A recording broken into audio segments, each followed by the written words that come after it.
Le journal de 7 heures sur Europe 1, Christophe Lamar. Bonjour Christophe. Bonjour Dimitri, bonjour à tous. Les témoins parlent de l'effet d'une bombe qui explose. Une puissante explosion a secoué la ville de Trévoux dans le département de l'Ain hier en fin d'après-midi. Jean-Luc Boujon, vous êtes le correspondant d'Europe 1 en Auvergne-Rhône-Alpes. Ce n'est pas une bombe, mais probablement une fuite de gaz qui a soufflé un immeuble de 4 étages. Le bilan est lourd.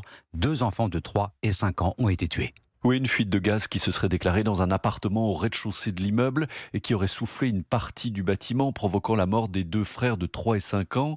Amine, 17 ans, habite lui le 2e étage et il était présent au moment du drame. J'étais tranquille chez moi en train de regarder mon téléphone et d'un coup, un gros boom, j'ai sursauté et une fenêtre, elle s'est cognée sur moi. Du coup, je descends, j'ai essayé d'aider les voisins. Comme j'ai pu, j'ai réussi à faire sortir une famille, à faire sortir 2-3 grands-parents. C'est impressionnant, c'est choquant surtout. J'ai grave eu peur là, ventre. Sursaut et tout, j'étais flippé quoi. Et tu connaissais les petits qui sont décédés? Oui, je les connaissais, je jouais avec eux, des fois on se checkait et tout. Du coup, ça m'a fait un choc quand même. Alors la maman des 2 garçons fait partie des personnes blessées dans l'explosion. Une explosion qui a terrifié les enfants de Nadia qui habite l'immeuble juste en face. Ma fille, elle a entendu l'explosion. Du coup, paniquée, elle a pris son petit frère, elle a voulu descendre. Arrivée en bas, en fait, elle a vu que tout était explosé, tout. Du coup, elle m'a appelée. Elle me dit, je sais pas quoi faire, ça a explosé. Du coup, j'ai quitté le boulot pour pouvoir venir. Mes 2 enfants, sous le choc. Ils ont très peur. Très peur, parce qu'en plus, avec l'explosion, en fait, j'ai des cadres à la maison qui ont sauté, en fait. Un immeuble dont la façade a été arrachée et qui reste ce matin dangereux.